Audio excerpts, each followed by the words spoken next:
Bonsoir à tous et bienvenue sur la radio du cinéma. On est sur la terrasse du palais avec Laura. Salut Jérémy. Salut. Pour débriefer un film qu'on vient tout juste de le voir, qui s'appelle L'être aimé par Rodrigo Sorogoyen. Merci. Je suis la chef des noms. De quoi ça parle L'être aimé? Alors ça parle d'un réalisateur, surprenant, Javier Bardem, qui est joué par Javier Bardem, qui revient en Espagne pour proposer un film à sa fille, une actrice qui s'avère être sa fille. Alors Jérémy n'était pas d'accord pour qu'on dévoile ça, mais c'est dans le pitch. Bon, on en parlera. Voilà, et donc c'est une fille qu'il n'a pas vue depuis 13 ans, pour laquelle il n'a pas été présent. Et donc elle accepte ce tournage et advienne que pourra. Alors oui, tout à fait. Effectivement, je vais rebondir tout de suite sur ce que tu as dit. Moi, je voulais pas parler de l'affiliation parce que je le savais pas, moi, en fait, quand je suis allé voir le film. J'ai pas regardé le bande-annonce, même pas lu le pitch, en fait. Et donc, du coup, je savais pas. Et il y a une scène au début du film qui est extraordinaire, j'ai trouvé. Et en fait, elle perd son sens si on sait qui c'est. Elle n'a pas la même saveur. Et en fait, on pourrait dire à quoi ça sert, je dis ça, parce que les gens qui savaient pas maintenant le savent, ou voilà. Mais en fait, évidemment que quelqu'un qui va au cinéma, là, c'est vrai qu'on est à Cannes, c'est différent. On se jette un peu plus à corps perdu dans les films, des fois sans trop savoir ce qu'on va voir.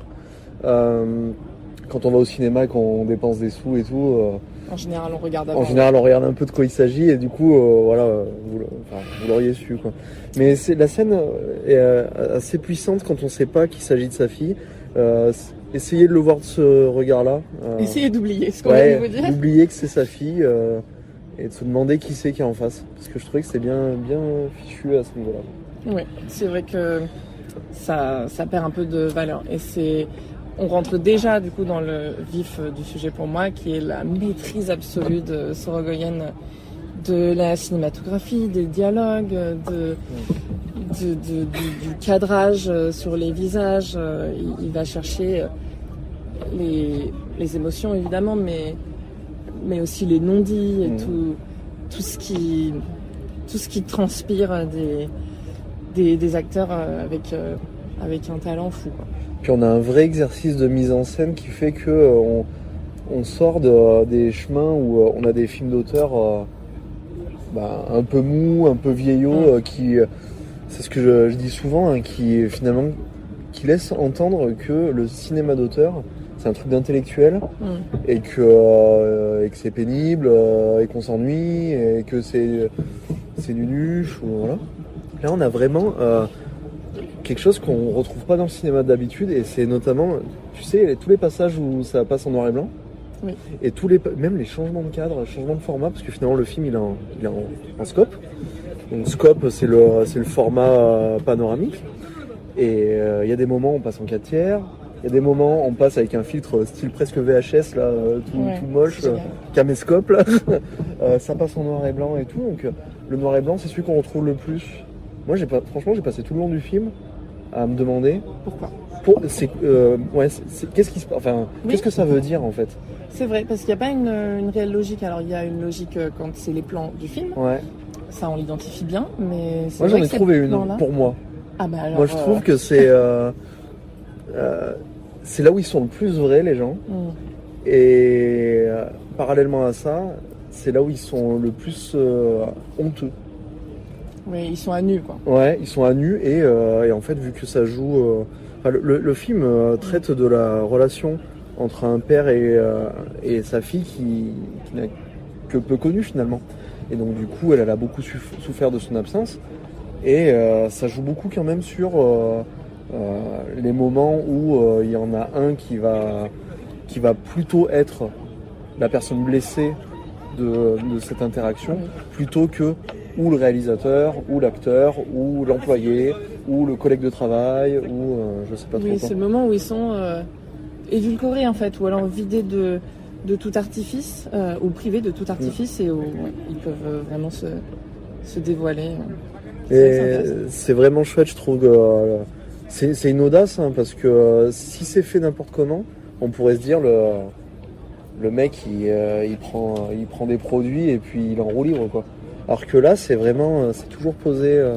Puis même des fois où le son est coupé, ou alors au contraire, le son est extrêmement fort, sans trop dire ce qui se passe, mais la suite à la scène culte là qui faut vraiment, celle-là faut la garder pour la surprise parce qu'elle est incroyable, une scène de tournage particulière et après qui va rentrer dans les annales. Pour moi, elle est déjà culte, c'est déjà incroyable. épique comme scène, c'est vraiment. Et après cette scène, il y a un genre de montage et la musique, elle va crescendo et sans trop dire dans quelle direction elle va, mais je crois que je commençais à faire de l'angoisse à ce moment-là, parce que c'était ultra intense. C'était quasiment la première fois que ça me faisait ça. D'habitude, c'est plutôt les images ou images plus son, mais là, c'était le son tout seul, parce qu'à l'image, il se passait pas grand-chose non plus d'oppressant ou quoi. Mais le son, ça m'a touché physiquement, quoi. C'était c'est dire la maîtrise absolue de tous les aspects de la cinématographie, quoi. Ce réalisateur, pour moi, il fait pas des films, il fait des masterclass, quoi. À chaque fois, j'ai fait une petite rétrospective il y a pas longtemps, et c'est des films qui marquent. Et pour le coup, je pense qu'il faut justement pour cette histoire de son vraiment le voir au cinéma, quoi, celui-là. Oui.